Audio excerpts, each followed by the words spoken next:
little kid called Xianya, who defeated her opponent in a friendly sparring match. An alarm goes off in the city, with the high priest of the village warning that the sacrifices they had made weren't sufficient enough to appease the gods, and the city might be destroyed. As the sky turns bloody and darkness covers the whole village, Xianya runs home to meet her parents, who were being attacked by demons from hell. These demons weren't killing anybody, but they were just absolving the body of the humans, but we don't know why. Xianya makes her escape upon her parents' request, but get caught by a demon who wanted to also absolve her body.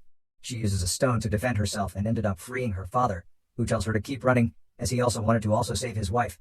The chief priest of the village sacrifices himself for the sake of the people, which immediately summons the gods of their land called Kosho and Zu, who appeared in the city to protect them by battling with the demons. We later find out that these demons did not yet kill anyone because they intended to use their body for a sacrifice to unleash their demon lord, called Mictlan Tekli, from the underworld. As the blood of the sacrifices touches the ground, Mictlan Tekli suddenly comes out of hell and started attacking the city.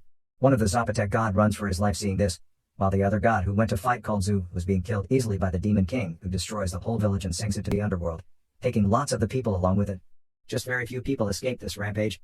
A little boy among the survivals who appears to be searching for his mother is being possessed by one of the Zapotec god called Quetzalcoatl, who enters a destroyed house to have a meeting with the other three celestial gods, called Xipa Totic, Huitzilopochtli, and Tezcatlipoca, who also possessed other humans.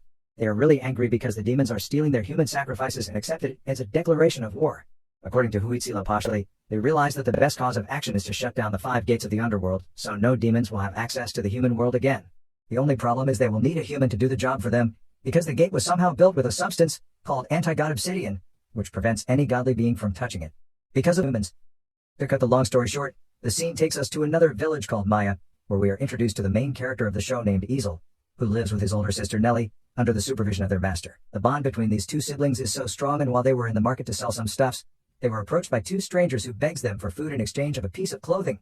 Their village were destroyed by monsters, and they are now homeless. Ezel gives them a half bag of corn, not wanting anything in return, but he was later bullied by a gang of boys in his village, who were against his sympathy and hospitality to the strangers. Anyway, there wasn't something to make him depressed, until one day he hears a news about his sister who is about to be used for sacrifice by the villagers. The village elders, after finding about what happened to the other villages, were the ones who suggested the sacrifice, so their gods can protect them from those demons. They initially planned to use Ezel at first, but his sister Nelly offered herself in place of her brother.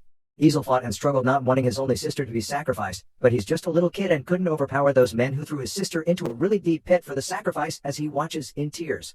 Without his sister, there was no point of him living anymore, so he also throws himself inside the pit to try and commit suicide. Unknowingly, he falls into an underworld gate, and his back landed on a tendril, which activated a kind of electricity which flowed through his body. A big spirit jaguar called Yati, a loyal servant to god Tezcatlipoca, shows up and suddenly takes him to the surface. Yati was given the mission to watch over Ezel, who tells him that the gods has chosen him to be the champion of the humans, and his mission now is to shut down the gates of hell so humanity can be saved. By the orders of the gods, Yati was to ensure he carries out the mission successfully, but Ezel doesn't give a damn to any of this, as his priority right now was to take his life, so he can reunite with his sister again.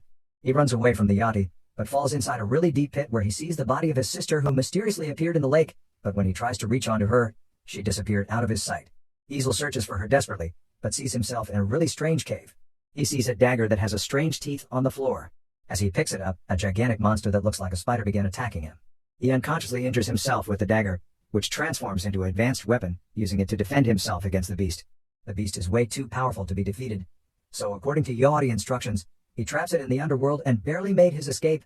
Ezel tells Yati to stay away from him, believing the humans doesn't deserve to be saved for taking his one and only sister away from him. He runs away saying they should choose someone else, and races inside the village where the villagers began blaspheming him, regarding him as a curse after seeing his eyes glowing green. He has no choice but to leave the village for good, where Yati kept on pressuring him to fulfill his destiny. He questions Yati if they can bring back his sister if he does according to their wishes. There was a pause for a moment before Yati finally replied with a yes, and without hesitation, he happily accepted into becoming a champion for the humans. In the next episode, we are shown a flashback where we see Ezel and his younger self with his elder sister, who were being saved from a demon attack by a warrior called Mok, who takes them in as a family, treating the both siblings like his 2 children. The warrior later sold them off to slavery to a man who was recently taking care of them before Ezel's sister Nelly died. Back to the present day, we see Ezel and Yati, who were being chased by a large number of monsters in the forest. Yati explains that he was cursed by the underworld, that's why his eyes is that way, and that's what is attracting those monsters to kill him. He tells Ezel to continue this journey on his own, to find a very special artifact which is like a map that will lead him to the location of the gates to the underworld. The monsters chases him to a city called Ox, where the guards positioned at the gates use their weapons to chase the monsters away. Inside the city, we see the citizens gathered at a soccer game, which was regarded as their means of entertainment. The best players of this game are two twin brothers called Kin and Yan. Their father is revealed to be that warrior who sold Easel and his sister into slavery back then. Easel, who is at the city, also remembers this place and goes to the house of the warrior who he once regarded as a father, asking why he sold them. In tears he blames the warrior, that because of what he did, his sister is now dead. The warrior accepts his wrongdoings, claiming to be a different man, but Easel runs away in disappointment. The twins who witness this kind of act argues with their father, being angry in what he did to Easel, asking if he is going to sell them too. After the argument, they saw Easel crying at the roadside. Out of pity, they show him kindness by giving him some food to eat and also gave him some new clothes. Easel finds out from the twins that the artifact he's looking for is a ball which is kept in the temple. The three of them got themselves inside the temple, but they prevented Easel from taking the ball, claiming it belongs to them even though he explained how important he needed the ball.